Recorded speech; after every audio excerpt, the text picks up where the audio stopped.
आशीष, Friday सुबह का mood हमारा तो अच्छा है। हाँ। और पहले बाजार पर आऊँ उससे पहले जो अच्छी बात है वो बता दूँ। एनवीडिया और इंटेल की जो आपने हेडलाइन में बात करी थी, जो डील हुई है, एक ज़माने में एनवीडिया की मार्केट कैप जो हुआ करती थी 10 साल पहले, वो $9 बिलियन की थी। आज उसकी वो आधी मार्केट कैप यानी कि $5 बिलियन वो उस ज़माने के जायंट इंटेल में इन्वेस्ट करने वाले हैं, उनको बचाने के लिए, क्योंकि इंटेल जो है फिलहाल बहुत स्ट्रगल कर रहा है। और इंटेल के शेयर कल जो 22% चले, वो अक्टूबर 1987 के बाद की उनकी सबसे अच्छी ट्रेडिंग सेशन रही। ये इस डील का नतीजा था। बाजार भी ठीक ही चले, डाउ जोन्स ऊपरी स्तर से थोड़ा सा नीचे तो आया, लेकिन सभी रिकॉर्ड हाइस पर बंद हुए। ये नवंबर 2021 के बाद पहली बार ऐसा हुआ है कि चारों बेंचमार्क्स एक साथ रिकॉर्ड हाइस पर बंद हुए। और ये फिनोमिनन इतना रेयर है कि इस सदी की जो 25 साल हमने देखे, वो सिर्फ 25वां ऐसा इंस्टेंस था जो ऐसा हुआ है। तो 25 साल में 25 बार ही ऐसे जो है वाक़ये हुए। अब जॉब्स मार्केट को लेकर के जो अटकलें चल रही थी, उसमें कल एक और ट्विस्ट आया। इनिशियल जॉबलेस क्लेम्स जो कल आए, जो पिछले हफ्ते 4 साल के सबसे ऊंचे लेवल्स पर थे, वो कल 4 साल में सबसे तेज़ी से गिरे। जब इस हफ्ते जो आए हैं वो 2,31,000 का आंकड़ा निकल कर आया, जबकि अनुमान 2,40,000 के थे। और पिछले हफ्ते के जो आंकड़े थे वो 2,64,000 के थे, जो आप देख रहे हैं स्क्रीन पर। तो उस तरह का आंकड़ा निकल कर आया। तो अब ये एनालिस्ट ये कयास लगा रहे हैं कि पिछले हफ्ते हॉलीडे थी, तो वो थोड़ा सा वॉलीटिलिटी आई थी।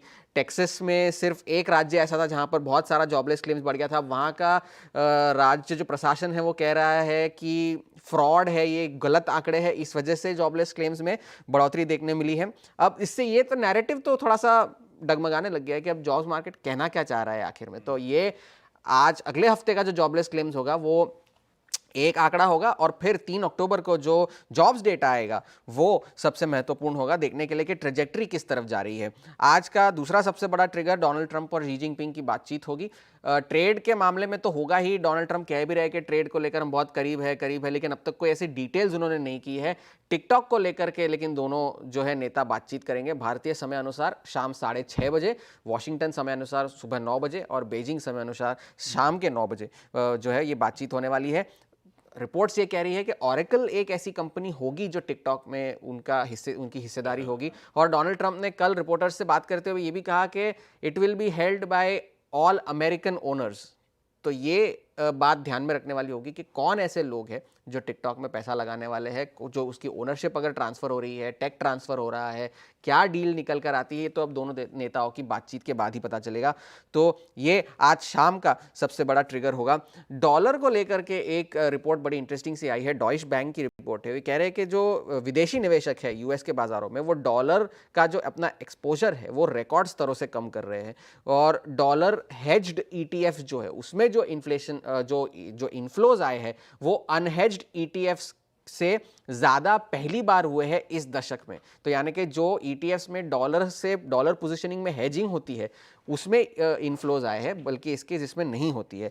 तो उस वजह से जो अनहेज्ड ईटीएफ्स है उसमें इनफ्लोज ना आने की वजह से डॉलर में कमजोरी जारी है, बावजूद इसके कि काफ़ी सारे डेवलपमेंट्स हुए हैं, अर्थव्यवस्था अच्छी है, काफ़ी सारा जो निवेश हो रहा है यूएस में, उसके बावजूद डॉलर में कमजोरी जारी है। अब डोनाल्ड ट्रंप ने कल टीवी चैनल्स को धमकी दे डाली है कि भाई जो टीवी चैनल्स और टीवी स्टेशन हमारी आलोचना करते हैं उनका लाइसेंस छीन लिया जाए। ये उनका प्रस्ताव है। ये तो पिछली बार कल हुआ भी था कि एबीसी ने जिमी किमेल, जो उनके काफ़ी प्रसिद्ध स्टैंड अप कॉमेडियन हैं, उनका जो शो था वो सस्पेंड कर दिया गया था एबीसी नेटवर्क के ज़रिए। और हाल ही में उन्होंने न्यूयॉर्क टाइम्स पर भी $15 बिलियन की लॉसूट भी फाइल करी है। तो ये एक और वहाँ पर मामला चल रहा है।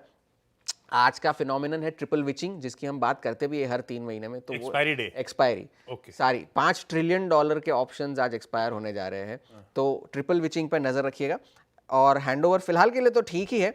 अगर आज थोड़ी सी मुनाफा वसूली हो तो ताज्जुब की बात नहीं होगी, क्योंकि ट्रिपल विचिंग है, एक्सपायरी है, तो थोड़ी सी वॉलेटिलिटी की उम्मीद हम रख सकते हैं।